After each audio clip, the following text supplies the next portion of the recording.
শুনেন, এতক্ষণ যাবত অনেক বাজে কথা আমার মেয়েকে নিয়ে বলেছেন, আমি সব কথা সহ্য করেছি। এখন আপনার ছেলের নাগরি এসেছে, তাকে কিছু বলতে পারছেন না? খবরদার আর একটা বাজে কথা আমার ছেলে সম্বন্ধে বলবেন না, আমার মরা ছেলে সম্বন্ধে বলবেন না, আমি সহ্য করবো না কিন্তু। যা সত্যি তাই বলেছি। বাজে কথা, বাজে কথা তো এখনো বলা শুরুই করলাম না। আপনার ছেলে তো মরেছে মরেছে, আমার মেয়ের জীবনটা নষ্ট করে দিয়ে তারপরে মরেছে। কি? আমার ছেলে আপনার মেয়ের জীবন নষ্ট করছে? হ্যাঁ, আপনার মেয়ে আমার ছেলের জীবন নষ্ট করে ছেলেটাকে আমার মেরেই ফেলছে। আমার মেয়ে মেরে ফেলেছে, আপনার ছেলে জীবন নষ্ট করে দিয়েছে? আপনার ছেলে আমার ভোলা ভালা মেয়েটাকে ভাগিয়ে নিয়ে বিয়ে করেছে। আমি সেদিনই জানতাম, আমি ঠিক সেদিনই জানতাম আমার মেয়ের জীবনটা এখন শেষ, নষ্ট হয়ে গেল। আপনার মেয়েকে আমার ছেলে ভাগায় নেয় নাই। আমার ছেলে একটা খুবই সরল মনের লক্ষ্মী ছেলে, সেই ছেলেটাকে আপনার মেয়ে ভুলভাল বুঝা নিজে আমার ছেলেরা ভাগায় নিয়ে গেছে। আমার ছেলে কোনোদিন আমার কথার অবদ্ধ হয় নাই। হ্যাঁ, এটা আমি খুব ভালো করেই জানি। আর শোনেন, আমার মেয়ে সম্পর্কে আর একটাও বাজে কথা আপনি বলবেন না। আমার ঠেকা পড়ে নাই আপনার সাথে এই বিষয়ে কথা বলার জন্য। আমার ছেলেটা আজকে এই পৃথিবী থেকে চলে গেছে, আর আপনি আসছেন আমার সাথে ঝগড়া করার জন্য। আমি আপনার সাথে ঝগড়া শুরু করি না, ঝগড়া আপনি শুরু করেছেন। আরে আপনি কোন সাহসে বলতেছেন হ্যাঁ যে আমার মেয়ে আপনার ছেলেকে মেরে ফেলেছে? আমি ঝগড়া করছি কিসের আপনার সাথে? আমি আর কোনো কথাই বলবো না। যান যান, আপনি সামনে থেকে যান, যান বলছি। আমি এখান থেকে চলে যাব? আমি কোথায় যাব আর যাব না সেটা আমার ব্যাপার, আপনার কাছে জিজ্ঞেস করে আমাকে যেতে হবে না, ঠিক আছে? আর এই বাড়ির ভাড়া না আপনার ছেলে একা দেন না, আমার মেয়ে ওদের।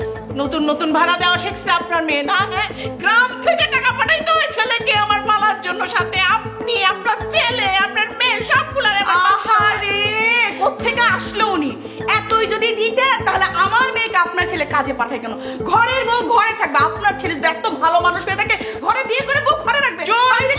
জোর করে ছেলেটারে বিয়ে করছেন আপনার ছেলে। আপনার মেয়ের কোনো যোগ্যতা আছে আমার ছেলের পাশে দাঁড়ানো? আমার মেয়ের মতন একটা মেয়ে পেয়েছে আপনার ছেলে, যে সাত কপালের ভাগ্য। ঢাকা শহরে রেখে পুরা পরিবারকে পালতেছে আমার ছেলেটা, মারা ফেলছেন আমার ছেলেটাকে। আমি সবার নামে কেস করবো, থানাতে যাবো।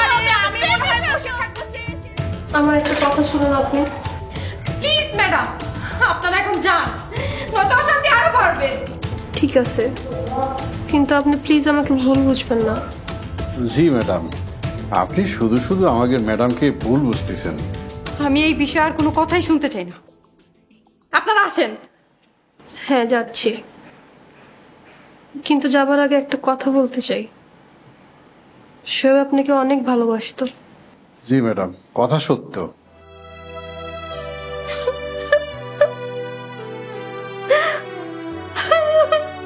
লাস্ট যেদিন শোয়েবের সাথে আমার দেখা হলো, সেদিন আপনার ব্যাপারে অনেক কথা বলছিল। আপনাদের ইউনিভার্সিটিতে প্রেম ছিল, তারপর পালিয়ে বিয়ে করা, সবকিছুই আমি জানি। আপনাদের মধ্যে ভালোবাসা ছিল ঠিকই, কিন্তু কোথায় যেন একটু বিশ্বাসের কমতি ছিল। আমরা তাহলে আসি। ম্যাডাম, আমি নিচে থাকবো, স্যারের জানাজা করে তারপরে যাব।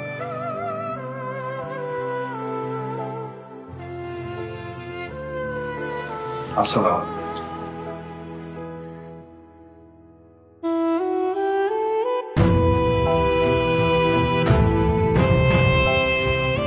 আপনার মতো মহিলা যেই সব সংসারে থাকবে না, ওই সব সংসারে কোনো মেয়ে কোনো দিন সংসার করতে পারবে না। কেমনে পারবে? আমি কি এই সংসারে থাকি? থাকেন তো আপনি। কি হয়েছে? দাঁড়ান, আপনি কোথায় যাচ্ছেন? আপনি কোথাও যেতে পারবেন না। এই সংসারের মধ্যে একটা ঝামেলা পাকিয়ে দিয়ে এখন চলে যাওয়া হচ্ছে চুপি চুপি। যেতে দিব না কোথাও, দাঁড়ান এখানে। দেখুন, আপনারা শুধু শুধু আমাকে দোষারোপ করছেন। শুধু শুধু দোষারোপ করছি? হ্যাঁ, শুধু শুধু দোষারোপ করছি না, যেটা সত্য সেটাই বলেছি। আর শোনেন, আপনি এই যে ওনাকে একটু ভালো করে বুঝিয়ে বলে যান, যাতে আমার মেয়েকে আর উল্টাপাল্টা কোনো কথা বলতে না পারে। মা, তোমরা এগুলো কি শুরু করছো? এখন তোমরা কি চাও আমিও মরে যাই? আমার মনোমুখ দেখতে চাচ্ছ? তাহলে বলো, আমিও মরে যাই। তুই এখানে কেন এসেছিস মা? যা ঘরে যা। আমি এইখান থেকে কোথাও যাব না, আমি এইখানেই থাকবো। আগে তোমরা বলো, তোমরা ঝগড়া বন্ধ করবে কিনা? তোমার মারে থামতে বলো, থামতে বলো তোমার মারে। সেই তখন থেকে আমার মরা ছেলেটারে নিয়ে হাবি যাবি যাইছে তাই বলতেছে। নিষেধ করো তোমার মারে, নিষেধ করো। মামা তুমি আসছো, আমার সময় কোথায়? রাস্তায় খুব জ্যাম, তাই অ্যাম্বুলেন্সে বসে থাকতে পারছিলাম না। নেমে রাস্তা পার হয়ে রিক্সা নিয়ে এসে পড়েছি। শোয়েবের চাচা কোথায়? অ্যাম্বুলেন্সের ভিতরে আছে, লাশ নিয়ে আসতে আছে।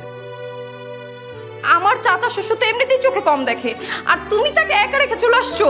আরে চোখে কম দেখে তাতে সমস্যা কি? গাড়ি তো উনি চালাচ্ছে না, গাড়ি চালাচ্ছে ড্রাইভার। ড্রাইভার ঠিক মতন বাসায় নিয়ে আসবে, এতে কোনো টেনশনের কিছু নেই তো।